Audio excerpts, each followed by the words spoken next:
Coucou, bonsoir mes chéris, comment ça va? Ça c'est la fin de la journée, c'est la soirée, hein? On fait un peu du chaud, la selle.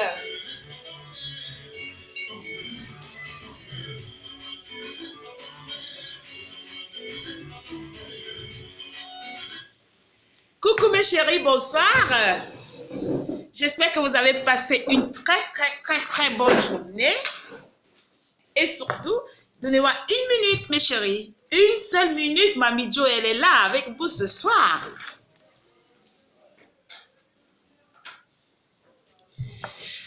Oh, mes chéris, j'espère que vous avez passé une bonne journée et que ce soir, vous êtes toutes en forme. Là, je m'adresse à mes chéris coucou, mes soeurs, mes copines. C'est vrai, je parle des fans, mais ça va venir, hein? Chaque chose a un temps. Et maintenant, Mamie Jo va vous entretenir sur un sujet qui est très sérieux. Là, je ne veux plus trop rire. Hein?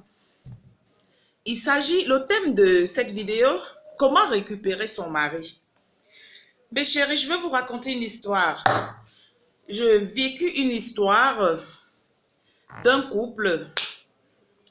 Un homme qui dit à sa femme, ma chérie, au début de leur relation, il dit à sa femme, moi, je vais te être fidèle d'une façon ou d'une autre. Sa femme lui demande, mais comment d'une façon ou d'une autre? Soit tu es fidèle, soit tu n'es pas fidèle. Il dit non, moi, je ne vais pas te tromper avec une maîtresse, mais je vais te tromper avec des prostituées. Comme ça fait que je tire mon coup, je paye et puis la femme elle part. Bon, la femme lui dit, mon frère, mon chéri, tu es un homme, je ne peux pas t'embrigader. Tu peux avoir tes putes. L'essentiel est que tu ne m'apportes pas des maladies. Il y a des préservatifs et tout. 1 an de mariage, c'est bon. 2 ans de mariage, c'est bon. 3 ans, à la 12e année de mariage, un jour, le mari vient et dit à sa femme, tu sais, il ne faut pas que tu apprennes ça de la bouche de quelqu'un d'autre. J'ai décidé d'avoir une maîtresse. Sa femme dit, ah bon, tu as décidé d'avoir une maîtresse? Je dis, oui, j'ai décidé d'avoir une maîtresse. Il dit, mais pourquoi? Il dit, non, c'est arrivé comme ça, je ne comprends pas pourquoi. La femme lui dit, bon, comme tu as décidé donc d'avoir une maîtresse, je te souhaite beaucoup de bonheur. L'essentiel est que tu ne perdes pas la tête. Il dit, non, il n'y a pas de souci, ma chérie. J'aime ma maîtresse et toi, je t'adore. Donc, je vous garde, vous deux, mes 2 femmes. La femme, elle a pleuré, ça faisait tellement mal. Elle est venue me voir, elle me dit, Mamie Jo, je suis dans telle situation, qu'est-ce que tu penses? Qu'est-ce que tu peux me conseiller? Je lui dis, laisse d'abord le monsieur aller jusqu'au bout de sa bêtise. Ne le brutalise pas, peut-être qu'il est même en train de te raconter une histoire. Bon, ce n'était pas une histoire, c'était de la vérité. Alors le monsieur, il a commencé à s'échapper à la maison. Voilà maintenant, la dame, elle décide un jour de voyager. Et le monsieur, il vient à la maison avec sa copine. Dormir à la maison et la fille elle profite, elle prend la photo de madame, elle prend ses sous-vêtements, elle amène chez les marabouts. Alors, arrivé sur le marabout, je vais être rapide parce que la caméra doit, elle va se couper. La dame, elle amène, la fille, elle amène les outils de la dame chez le marabout et le marabout, il travaille leur façon de faire des choses et des païens là. Et le mariage commence à prendre les problèmes tout le temps. Le monsieur vient dire à la femme, il faut que tu partes, je vais me séparer avec toi, je vais rester avec ma maîtresse. Et puis, il faut savoir que c'est grâce à ma maîtresse que tu es encore dans cette maison. Et la femme lui dit, comment ça? Et non, ma maîtresse m'a dit, si je te laisse partir, elle va aussi me quitter. Et moi, je tiens à ma maîtresse, je l'aime beaucoup. Et c'est vrai, toi, je t'adore, mais moi, j'aime ma maîtresse. Je ne peux pas quitter ma maîtresse comme ça, et donc je suis obligée de te garder. Mais entre-temps, mes chéris, ce monsieur, il a fait les galères à cette femme. Vous ne pouvez pas savoir. Des galères tous les jours, sort de la maison, fait ci. La dame, quand j'ai vu la situation, elle est venue me voir, me dit, qu'est-ce qu'on fait maintenant? Là, le monsieur me dit, je lui dis, ne sors pas. Je lui dis, je vais te donner les techniques. Les techniques que moi, ma mère m'a appris. Donc, comment récupérer? On entre maintenant dans le but de notre sujet. Comment récupérer son mec? Vous êtes marié, je ne dis pas un copain, hein, parce que le copain, il peut partir, il n'y a pas de souci. Mais votre mari, vous êtes marié à l'église, vous êtes marié à l'état civil, vous êtes marié à l'église, vous avez fondé une famille. Et comme ça, un jour, il vous aimait, vous partez partout, main dans la main, et un jour, il décide qu'il vous quitte. Ce n'est pas normal, mes chéris. Quand un homme vient vous dire qu'il vous quitte, n'acceptez pas. Ne faites pas la bagarre, ne vous fâchez pas, restez tranquille. Je vais vous donner une technique qui marche à 100%. La première des choses, c'est quoi? La première des choses, c'est de regarder son sourire. De garder son sourire et ne jamais parler de cette femme-là à votre mari. La deuxième des choses, il faut toujours être... Non, j'ai sauté. La toute première des choses, c'est de rester fidèle. Vous devez rester fidèle. Vous ne devez pas tromper votre mari durant cette période. La deuxième des choses, il ne faut pas aller chez un marabout. Parce que le marabout ne va jamais vous faire ramener votre mari. Même s'il le ramène, ça sera pour un temps. La troisième des choses, il faut rester sereine, c'est-à-dire lucide, souriante. Vous allez pleurer quand vous êtes seul, mais quand il est là, vous faites tout pour que vous soyez bien, vous allez même vous en les dire, pour dire vrai, c'est une période très difficile, vous allez devenir laide, mais faites les efforts de toujours être souriante, bien, laver ses habits, préparer pour celles qui s'occupent de leur mari, hein, faites tout ce que vous avez l'habitude de faire. Maintenant, la touche pour récupérer le mari, c'est quoi? Je vais vous donner une technique pour récupérer votre mari. Vous achetez 1 litre de miel, vous achetez une bouteille d'huile d'olive, le sieur, vous achetez un sac de sel. Vous allez un dimanche à l'église, vous calculez à la sortie, vous allez rencontrer soit le pasteur, soit le prêtre, vous amenez l'huile d'olive, du miel et le sel chez le pasteur. Il bénit ça, il bénit. Un vrai pasteur ou un vrai prêtre, pas les charlatans. Il bénit ça, vous rentrez à la maison. Le sel, c'est pour que chaque fois, vous commencez à préparer avec ce sel béni. Chaque fois que vous préparez, c'est avec le sel béni. Chaque fois que vous finissez de préparer, vous prenez quelques gouttes d'huile d'olive, vous mettez dans la nourriture. Vous priez, hein, vous méditez, vous mettez dans la nourriture.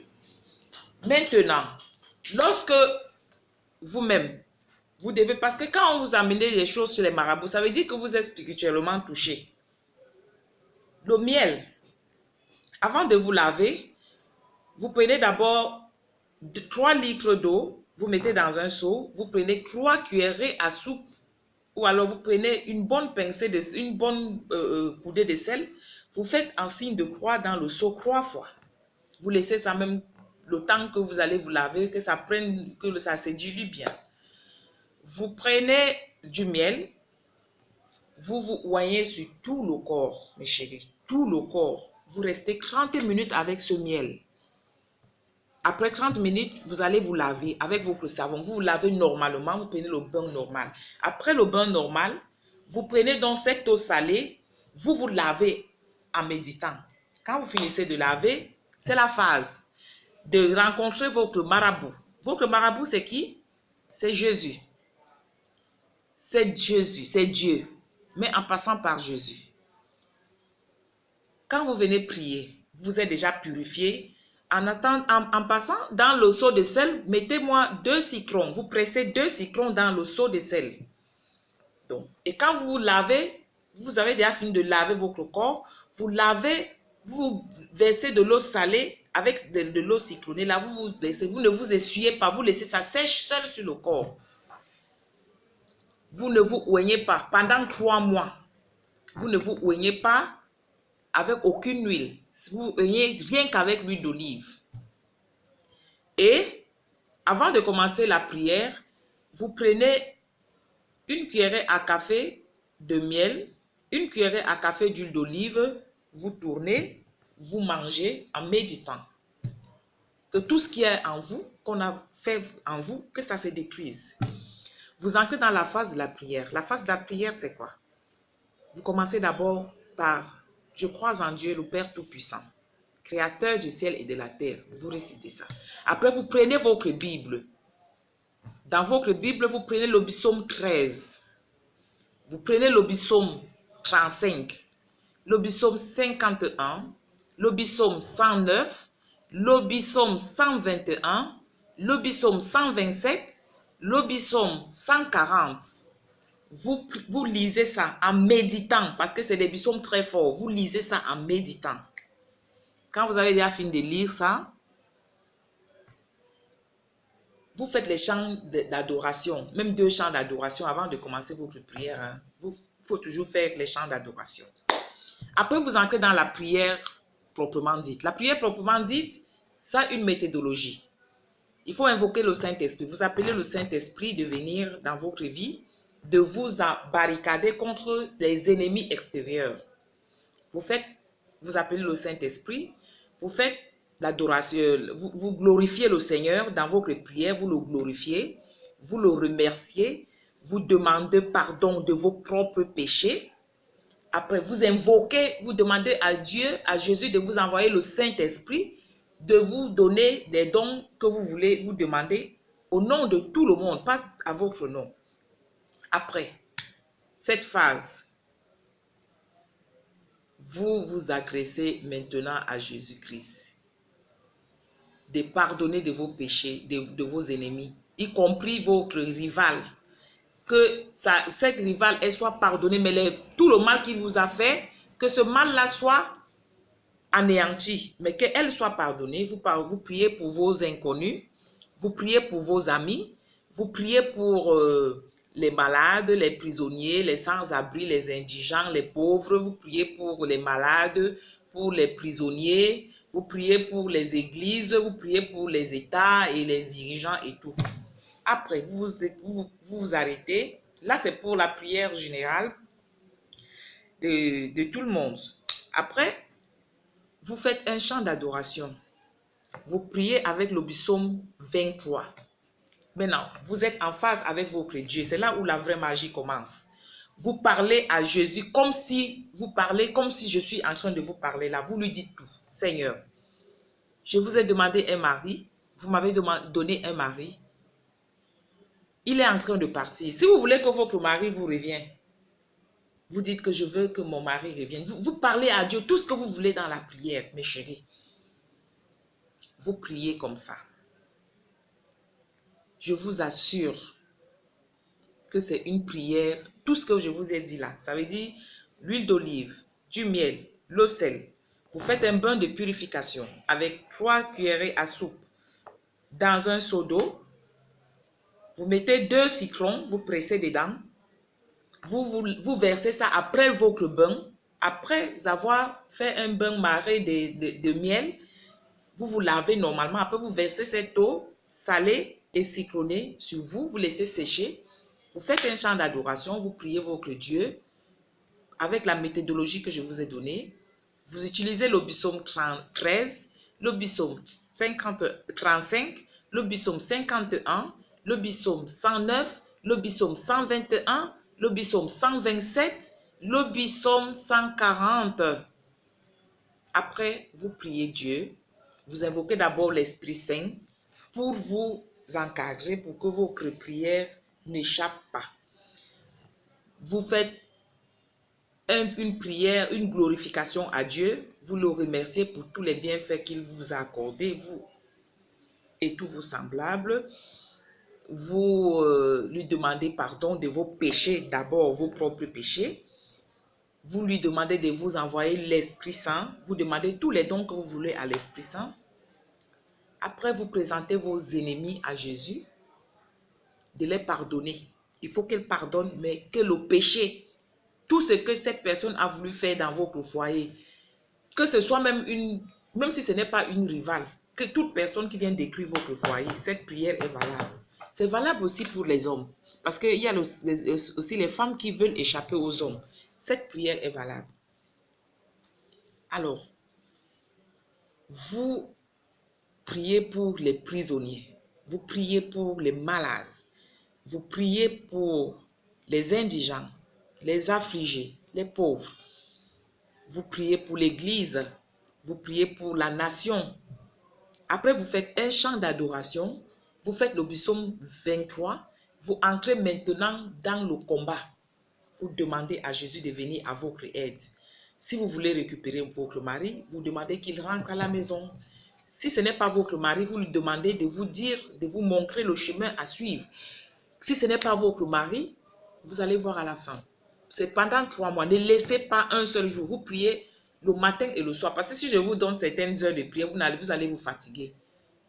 Et n'oubliez pas qu'avant de commencer la prière, vous prenez une cuillerée à café de miel et une cuillerée à café d'huile d'olive que vous tapez, vous buvez avant de commencer la prière. Et durant les 3 mois, n'utilisez pas une autre crème, mes chéris. Comme vous voyez ma peau là, vous voyez ma peau comment? Est-ce qu'elle est mauvaise? Attends, parce qu'il s'est fait un peu tard. Moi, j'ai une très belle peau grâce à ça. Vous mettez l'huile d'olive. Rien que moi, je ne mets pas autre chose sur ma peau. Je ne mets que de l'huile d'olive. Vous mettez ça. Et quand vous allez faire, avant même les 3 mois, vous n'aurez même plus besoin d'autre chose. Vous allez seulement vouloir mettre votre huile d'olive parce que ça va vous nettoyer, ça va vous purifier le corps. Mes chéris, c'est la clé pour récupérer le mari. C'est les genoux. Vous mettez, et la prière, ça doit se faire à genoux ou debout. Pas assis. Vous pouvez encore lire les psaumes étant assis. Parce que le dehors que vous voyez ici, là, le taux de divorce est en train d'augmenter. Et sachez qu'en cas de divorce, ce n'est pas vous qui souffrez. Ce n'est pas votre conjoint. Vous savez qui souffre dans le divorce? C'est vos enfants. Et quand vous vous mariez, pensez à vos enfants. N'acceptez pas que le diable vienne vous déraciner là où Dieu vous a mis. Parce que ces jeunes filles-là, ces femmes-là qui marchent chez les marabouts pour venir déstabiliser les foyers des gens. Quand tu es avec ton mari, il est gentil, il est comme ça, il est comme ça. Il change. Tu penses qu'il change, qu'il fait exprès? Et vous les hommes là, sachez que le dehors là, que vous partez tous les jours là, les femmes vous piègent dans les nourritures, dans leur vagin, dans leur bouche. Elles cachent les choses. Quand tu entres, tu tombes. Si tu as une foi ébranlable, tu tombes. Et c'est ton foyer qui commence à dandiller. Et vous, mes petites chéries, mes grandes chéries, il y a les petites chéries, il y a les grandes, mes sœurs, ne vous fatiguez pas, priez. Si vous faites la prière que je vous ai donnée là, je vous assure, vous allez chercher Mami Dio pour lui donner même une maison ou une voiture.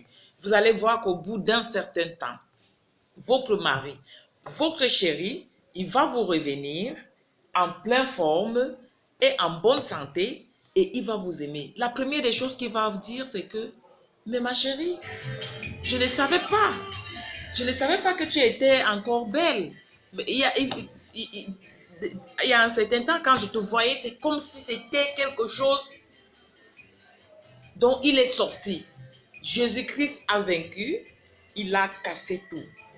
Parlez à Jésus. Si vous avez la foi, au bout même de quelques jours, vous allez commencer à voir les résultats. Ne soyez pas pressés, parce que Dieu,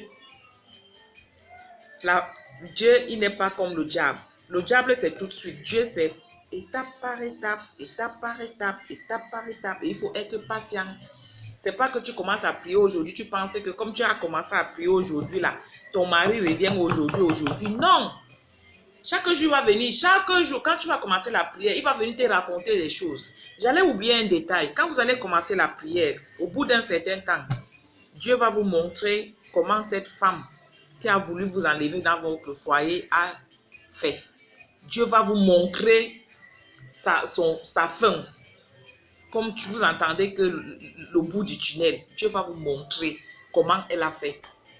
N'ayez pas peur. D'autres viennent pour vous bagarrer avec vous. D'autres viennent pour vous dire non, c'est moi, je vais prendre votre mari, machin. N'ayez pas peur. N'acceptez plus le divorce, ne perdez plus vos maris pour rien. Soyez ferme dans le mariage parce que le mariage, c'est un engagement à vie. C'est un engagement à vie. Surtout les femmes qui vont en mariage déjà matures. Peut-être les petites filles encore, je ne sais pas. Mais quand vous vous mariez, sachez que les hommes vous aiment. Un homme n'épouse pas une femme qu'il n'aime pas. Quand un homme t'a épousé, ça veut dire qu'il a réfléchi 100 000 fois avant de t'épouser. Comment se peut-il qu'un homme qui a réfléchi 100 000 fois avant de t'épouser, du jour au lendemain, il dit qu'il ne t'aime plus? Il y a un problème, mes chéris. Il y a un problème. Et là, vous allez voir que Jésus, il a vaincu tout. Et quand Jésus a fini de vaincre, hein, vous pouvez danser. Et je vous ai dit quelque chose. Restez toujours pimpante. Vous comprenez? Vous dansez. Chaque fois quand le monsieur rentre, vous pouvez en train de danser. C'est tout ce que je voulais partager avec vous ce soir, mes chéris. N'allez pas chez le marabout. Le marabout ne va jamais vous remettre votre mari. C'est Jésus-Christ qui va vous remettre votre mari. C'est Jésus-Christ, le roi des rois. Et j'allais oublier quelque chose. Vous connaissez le parrain des mariés? Il faut que je m'asseye, pardon. Le parrain de mariés, c'est Joseph, le mari de Marie, la mère de Jésus. Quand vous priez, il faut toujours faire allusion à Joseph. Et il faut toujours saluer la Vierge Marie, c'est notre maman, de vous aider dans la prière. C'est très important.